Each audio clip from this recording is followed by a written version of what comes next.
আজকে আমরা যে লাইনটা নিয়ে আলোচনা করব সেটা হচ্ছে স্যামসাং A20 বা A205 যে ফোনটা রয়েছে তার অন অফ সুইচের লাইন এবং ভলিউম কি যেটা রয়েছে ভলিউম আপ এবং ডাউন এই দুটো লাইনের কানেকশন সম্পর্কে। তো সবার প্রথম যে কানেকশনটা নিয়ে আমরা আলোচনা করব সেই কানেকশনটা আমাদের হচ্ছে অন অফ সুইচের কানেকশন। তো এই যে অন অফ সুইচের কানেকশনটা সেটা অন্যান্য যে বোর্ড রয়েছে সেই বোর্ডগুলো থেকে একটুখানি আলাদা। নরমালি আমাদের আমি এখানে অন অফ সুইচের কানেকশনটার দিকে একটু জুম করি।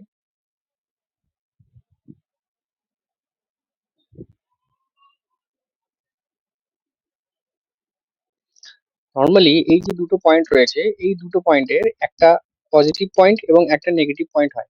তো অন্যান্য যে ফোনগুলো রয়েছে আমরা কিপ্যাড ফোনের ক্ষেত্রেও দেখেছি এবং অন্যান্য যে অ্যান্ড্রয়েড ফোন রয়েছে সেই অ্যান্ড্রয়েড ফোনের অন অফ সুইচের কানেকশনে দেখেছি যে একটা পজিটিভ হয় এবং একটা নেগেটিভ হয়।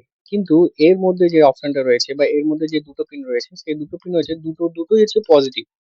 দুটোই পজিটিভ কিরকম, এটার যে কানেকশনটা রয়েছে এটার যে পয়েন্টটা রয়েছে এই পয়েন্টটা আমাদের আসে হচ্ছে ডিসি টু ডিসি কনভার্টার বা সেকেন্ডারি যে পাওয়ার আইসিটা রয়েছে বা যেটা আমরা চার্জিং আইসি বলি, চার্জিং আইসি সেকেন্ডারি পাওয়ার আইসি বা ডিসি ডিসি কনভার্টার আইসি বলি, সেই আইসি থেকে এর পজিটিভ কানেকশনটা আসে। এবং এইখান থেকে যখন আমরা অন অফ সুইচটা প্রেস করি তখন এই ভোল্টেজটা এই পিনের সঙ্গে এই পিনটা শর্ট হওয়ার পর তারপর এটা যায় হচ্ছে আমাদের পাওয়ার আইসির মধ্যে এবং পাওয়ার আইসির মধ্যে যায়, তারপরে গিয়ে পাওয়ার আইসি ট্রিগার হয় এবং পাওয়ার আইসি আমাদের অন হয়। তো এই কানেকশনটা কিরকম রয়েছে আমরা প্রথম থেকে দেখি। তো এই যে পিঙ্ক কালারের যে লাইনটা রয়েছে এই লাইনটা শুরু হয় আমাদের ডিসি টু ডিসি কনভার্টার আইসি থেকে। এই পিঙ্ক লাইনটাকে ফলো করলে পারে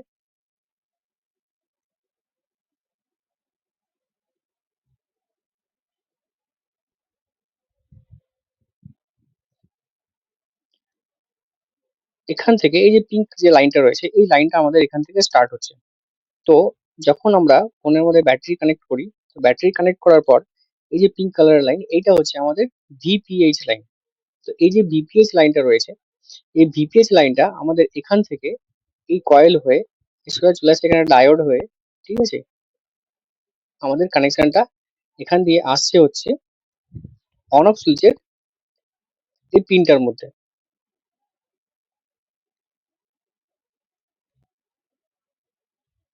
এখান দিয়ে এই পিঙ্ক কালারের লাইনটা এখানে একটা রেজিস্টার আছে, এই রেজিস্টারের মাধ্যমে আমাদের এই পিনটার মধ্যে পৌঁছচ্ছে।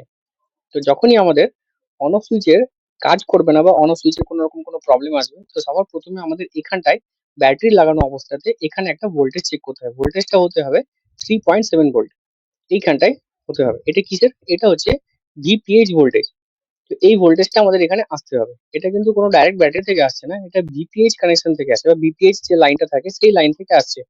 তো যদি কখনো এই লাইনটা না আসে বা এই লাইনটা আমরা না পাই তো তখন আমাদের কি করতে হবে, এর পাশে একটা রেজিস্টার আছে, এই যে রেজিস্টারটা এই রেজিস্টারটার ভ্যালু হচ্ছে 1 কিলো ওহমস। তো আমাদের এই রেজিস্টারটাকে চেক করতে হবে যে এই রেজিস্টারটা ঠিক আছে কিনা।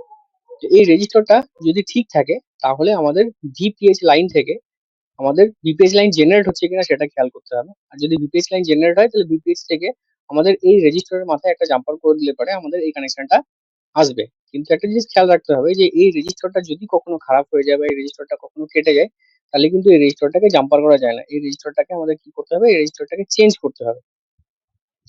হলো এবার দেখা গেল যে এখানে ভোল্টেজ আসছে, তো এখানে ভোল্টেজ আসার পরও আমার সেটটা অন হচ্ছে না। তো সেক্ষেত্রে আমরা কি করতে হবে, সেক্ষেত্রে এটার সঙ্গে এই পিনটাকে শর্ট করতে হবে। সেটা আমরা টুজে দিয়েও করতে পারি বা অন অফ সুইচ যখন আমরা প্রেস করছি তখন আমাদের এই পিনের সঙ্গে এই পিনটা শর্ট হয়। তো এই শর্ট করার পরে আমাদের খেয়াল করতে হবে যে এই ভোল্টেজটা এখান দিয়ে কোথায় আসছে, এখান দিয়ে আমাদের এই একটা ক্যাপাসিটর হয়ে একটা ডায়োড হয়ে আমাদের আসছে কোথায়, এই পিনটার মধ্যে। এখানে একটা রেজিস্টার আছে, এই রেজিস্টারটার মধ্যে আসছে। এই রেজিস্টারটার মান কত, এই রেজিস্টারটার মান হচ্ছে 10 কিলো ওহমস। অর্থাৎ এই রেজিস্টারটা যদি আমাদের কখনো খারাপ হয়ে যায় বা নষ্ট হয়ে যায় তো সেক্ষেত্রে আমাদের এই রেজিস্টারটাকে আমাদের কিন্তু চেঞ্জ করতে হবে, জাম্পার করা যাবে না। তো সেখানে কি হচ্ছে, এই রেজিস্টারটাকে আমার জাম্পার করতে হচ্ছে, চেঞ্জ করতে হচ্ছে। তো এখানে শর্ট করার পর আমাদের দেখতে হবে এই ভোল্টেজটা এখানে যাচ্ছে কিনা। এবার দেখা গেলো এটা শর্ট করার পর আমাদের ভোল্টেজটা এখানে ভোল্টেজ ওকে ছিল, কিন্তু যখনই আমরা শর্ট করছি শর্ট করার পর দেখছি এখানে এটা শর্ট করার পরে এই ভোল্টেজটা 3.7 থাকছে না।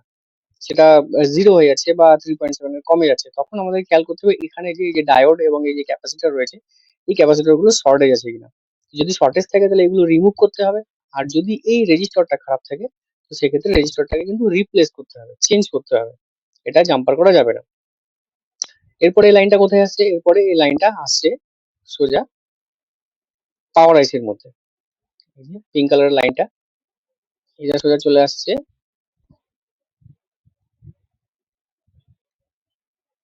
ফোনের পাওয়ার আইসির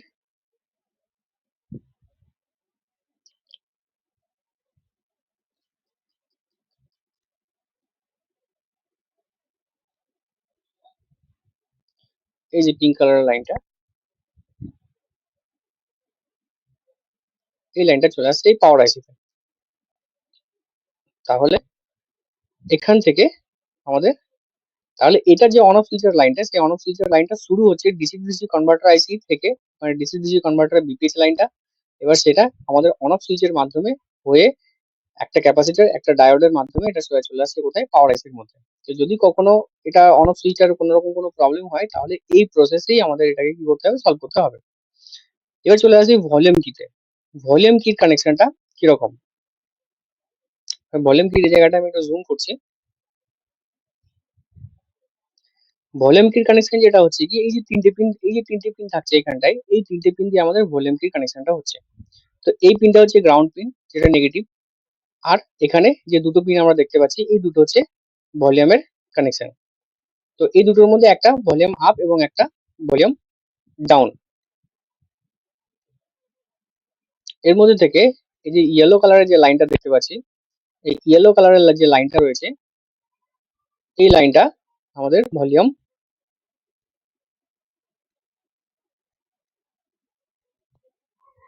এটা হচ্ছে ভলিউম আপের লাইন। তো ইয়েলো কালারের যে লাইনটা রয়েছে, এটা হচ্ছে ভলিউম আপ লাইন, এবং যে গ্রিন কালারের লাইনটা রয়েছে, এটা হচ্ছে আমাদের ভলিউম ডাউন লাইন। তো এই যে পিনের কানেকশনটা, এখানে যে দুটো আমরা দেখতে পাচ্ছি, এই ভলিউম গ্রিন এবং ইয়েলো যে লাইনটা রয়েছে, গ্রিন এবং ইয়েলো লাইনটা, এই দুটো, ইয়েলো লাইনটা হচ্ছে ভলিউম আপ, গ্রিন লাইনটা হচ্ছে ভলিউম ডাউন। তো এখানে এই যে পিনের কানেকশনটা আছে, এই পিনের কানেকশনটা মাঝখানে কোনো কম্পোনেন্টকে টাচ করেনি। তো সোজা চলে আসছে কোথায়? সোজা চলে আসছে এখানে এই যে সিপিইউ যে নিচে কিছু কম্পোনেন্ট রয়েছে, এই কম্পোনেন্টের কাছে। আমি এটা জুম করছি।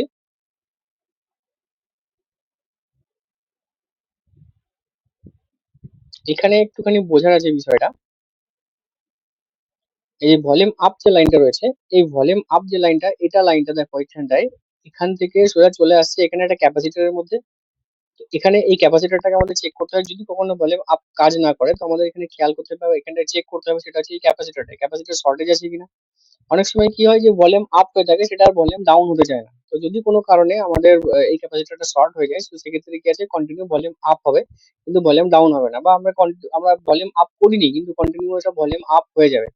তো সেক্ষেত্রে এই ক্যাপাসিটর শর্টেজ থাকতে পারে। এবার চলে আসছে এখানে পাশে একটা রেজিস্টর রয়েছে, এই রেজিস্টরটা হচ্ছে 4.7 কিলো ওহমের। এখানে পাশে একটা রেজিস্টর আছে যেটা 47 কিলো ওহমের। তো এই রেজিস্টর গুলো যদি কখনো খারাপ হয়ে যায়, তখন কি আছে, এই রেজিস্টর গুলো কিন্তু চেঞ্জ করতে হয়, এই রেজিস্টর গুলো জাম্পার করা যাবে না। এবং ঠিক সেম ভাবে আমাদের ভলিউম ডাউন যে লাইন রয়েছে, সেই ডাউন লাইনের মধ্যে এখানে একটা ক্যাপাসিটর রয়েছে, এখানে একটা রেজিস্টর রয়েছে, এখানে একটা রেজিস্টর রয়েছে। এই রেজিস্টরটা 4.7 কিলো ওহমের, এবং এখানে একটা রেজিস্টর রয়েছে, যে রেজিস্টরটা হচ্ছে 47 কিলো ওহমের। তো 4.7 কিলো ওহমের যে রেজিস্টরটা রয়েছে, সেই রেজিস্টরটা খারাপ হলে এটাকে চেঞ্জ করতে হবে, জাম্পার করা যাবে না। এখানেও কিন্তু আমাদের 47 কিলো ওহমের যে রেজিস্টরটা রয়েছে, সেটাকে কিন্তু চেঞ্জ করতে হবে, জাম্পার করা যাবে না। এখানে এই যে লাইনগুলো রয়েছে, এই লাইনগুলো আমাদের দুটো জায়গাতে যায়, একটা হচ্ছে আমাদের সিপিইউ তে যায় এবং একটা হচ্ছে পাওয়ার আইসি তে যায়। কিরকম? এখান থেকে একটুখানি ভালো করে খেয়াল করি। এই যে এখান দিয়ে এই যে গ্রিন লাইনটা, যেটা আমাদের ভলিউম ডাউনের লাইন আছে, এই লাইনটা এখানে একটা রেজিস্টরকে টাচ করেছে, এবং সেম লাইন এখান দিয়ে আবার এখানে একটা রেজিস্টরকে টাচ করেছে। তো এই রেজিস্টরকে টাচ করার পরে এই যে লাইনটা রয়েছে, এই লাইনটা আমাদের সোজা চলে যাচ্ছে একটা সিপিইউ তে যাচ্ছে। আমি একটু জুম আউট করি। তো এখানে যে গ্রিন কালারের লাইনটা, এটা একটা সিপিইউ তে যাচ্ছে, এবং এই সেম গ্রিন লাইনটা আমাদের যাচ্ছে হচ্ছে পাওয়ার আইসি তে।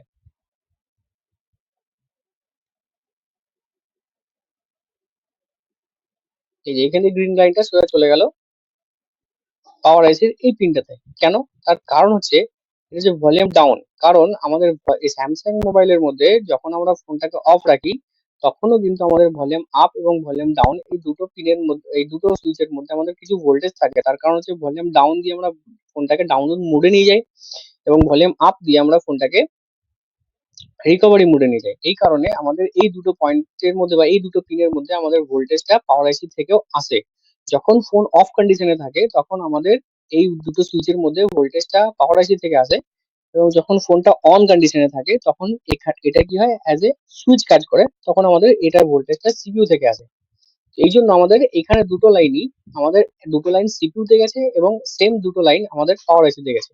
তো এইখানে আমাদের যে এই দুটো লাইনের যে কম্পোনেন্ট আছে সেটা আমাদের এইটুকু জায়গার মধ্যেই আছে, আর বাকি কোনো জায়গার মধ্যে এই দুটো লাইনের কোনো কম্পোনেন্ট নেই। তো এটাই হচ্ছে আমাদের স্যামসাং A20 যে ফোনটা রয়েছে সেই ফোনটা অন অফ সুইচের কানেকশন এবং ভলিউমের কানেকশন। যদি কোনো জায়গায় কোনো রকম কোনো অসুবিধা থাকে সেক্ষেত্রে কমেন্টে লিখতে পারো, আমি পরবর্তীতে সেই হিসাবে আমি এটার কোনো যদি কোনো কোশ্চেন থাকে আমি অ্যান্সার করে দেবো। আর যদি তোমাদের এরকমই কোনো রকম কোনো অন্য কোনো মডেলের সিমেটিক্স এর দরকার থাকে বা অন্য কোনো মডেলের সিমেটিক্স এর উপরে কোনো ভিডিও বানানোর দরকার থাকে তাহলেও আমাকে কমেন্টে লিখে জানাতে পারো।